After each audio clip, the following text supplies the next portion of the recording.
games apiece. Intuit Dome getting it done the right way. Numero uno, James Harden. His thumbprints all over this one. Don't forget about the claw marks as well. Kawhi Leonard stepping up. And Norman Powell. Doing Norman Powell stuff to get it done. Yes, Steve Ballmer can feel it. It's one of the best things you can say in sports. You're headed to a Game 7. Hi, everyone. Jeannie Zalowsko, along with former Clipper Corey Maggette. Never a doubt. Never a All right, Clipper Nation? Listen. Yeah. You know, but what I would say is we saw a spectacular game, and they started out with the intensity and the sense of urgency that you had to do. What we did see is a great coach make a nice chess move. Yeah. Put in Nicholas Batum in the lineup. Nicholas Batum, this game was absolutely sensational. The way that he made timely shots, but also defensively what he did from steals to blocks. He did it all. But we had spoke about it earlier on what we needed from James Harden, from Kawhi Leonard, from Norman Powell. But more importantly, James Harden set the tempo for this game, and now we are going into a Game 7. Yeah, what we all need is a charter flight to the Mile High City. But if you can't make the flight, 4 o'clock, Clippers Live pregame. Be there because your Clippers have forced a Game 7. It was liberation night for James Harden. Ty Lue found a way to free him up a little bit, and I think James Harden took the ball in his own hands, took matters into his own hands. I'm gonna do like stick figures so you can see since we can't hear. Yeah. But James getting it done in the paint early to make a point that he was still there to score points. What do you think about James Harden? This is amazing what we're watching and what we're witnessing from the Intuit Dome fans. But you said it, James Harden was absolutely spectacular. What we wanted to see from him to get more FGAs, meaning field goals attempt. And you know what? James Harden is one of the best in the world when it comes to one-on-one isolation. He isolated, he put the team on his back with his running mate in Kawhi Leonard. And this is what you want from James Harden. Not to be passive, but to be aggressive. And you know what? He knows when it's time for him to shine. And he was absolutely cooking tonight, and it showed. It showed on every facet of the game.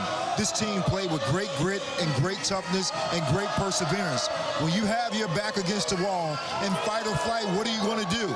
They found a way to win this game by sticking together, following the game plan, and allowing their skill set and what they've worked on this entire year to be able to be seen in this moment to go to a Game 7. And of course, it was a big James Harden night, so we have a milestone to share that he is now 12th all-time on playoff steals, passing Clyde the Glide to Drexler. So that happened tonight in his 47 minutes on the court tonight. James Harden, tour de force. Norm Powell also remembered that the friendly confines contain the hoops that he knows and loves so well. A difference maker in this one as well, blowing it open. Well, I tell you this, I got a call from home and said, man, I didn't even know Norman Powell could jump that high. I said, do you not know that's pow, pow, pow? And Norman really showed us the value. He's been sensational his entire year. He had career numbers in every single category. But Norman Powell did some great things tonight by being aggressive. They needed another superstar to make superstar plays, big shot after big shot. If it was a rebound, if it was an attack to the basket, Norman Powell was absolutely spectacular. And we love the fact that when he's in attack mode, you see on that Corey 4D. Look at the shot right there. There's the dunk. I saw the dunk. It was a showtime. Back to the paint. All of this. He did not just rely on the three-point shot. Even though he was 2 for 6, he kept getting to the basket. He kept getting to the basket, and all of a sudden, with timely shots, he made a big three, which they needed to continue to push that lead forward. And this is how you have guys that have championship pedigree. Norman Powell and Kawhi Leonard are former champions, and they know when it's winning time, it's going to be time to shine. 11 points for Norman Powell in that third quarter as well. So the Clippers coming out after halftime, keeping that intensity, that mental focus that Ty Lue was talking about coming into this one. We're going to talk a little bit more about what went wrong, what went south for Denver. I feel like I should just let open mic play out here because this one feels so good for Clipper Nation. A very healthy Clippers team taking care of business here in the month of May. I think we're the only basketball team in LA still playing in the month of May. I agree. Am I correct? I like that. I like that. Yeah, I am correct. All right, so we are hearing now that it is Coach Adelman who's actually making his way to the media center.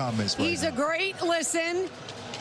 And it is all very much about the chapters of the postseason. And this one starts with what went wrong in that third quarter.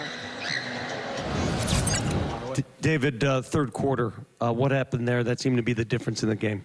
Yeah, we got sped up. It reminded me of Game 3 a little bit. You know, they got into us. Thought we crossed half court, not being organized. When you do that, turnovers are going to follow. And, you know, the 14 for 23, it's been the story of the series. If you don't take care of it, you lose, bottom line. And when you don't take care of it, a lot of times it's just spacing, and we're not organized where we need to be. Again, they picked up full. They changed the game. And I also thought in the third quarter, we played good defense. We never, ever came up with a 50-50 ball. And that's just such a back-breaking feeling when you do everything right and don't come up with the ball. So we gave them a lot of extra possessions. You know, that quarter absolutely killed us. I thought the rest of the game was very even. We played a really, really good fourth quarter with a lot of effort. But we got to be better throughout the whole game. David, what is the mindset now? I mean, I got to imagine this is why you fight so hard for home court advantage in the first round. Yeah, we talked about it, you know, after the game. It's you win those last 3 games, not just to stay out of the play-in, but to get the home court in Game 7, bottom line. And we earned it. And that's what I told them in there. You've earned this opportunity. You earned the opportunity tonight to try to close it out because of the way you played in the series to get to 3-2. But now you have the opportunity to go home in front of your home fans and advance. And so, you know, you play all year for that. We got that opportunity, and we're very, very excited to go back out there and play again. Coach,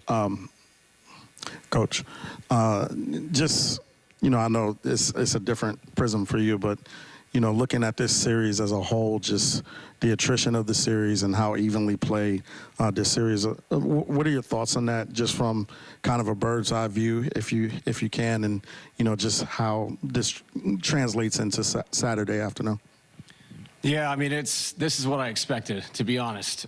This felt like a 7-game series. Obviously, we wanted to close it out today, but it's an evenly matched series. You know, there's so many good players out there, guys that can have nights.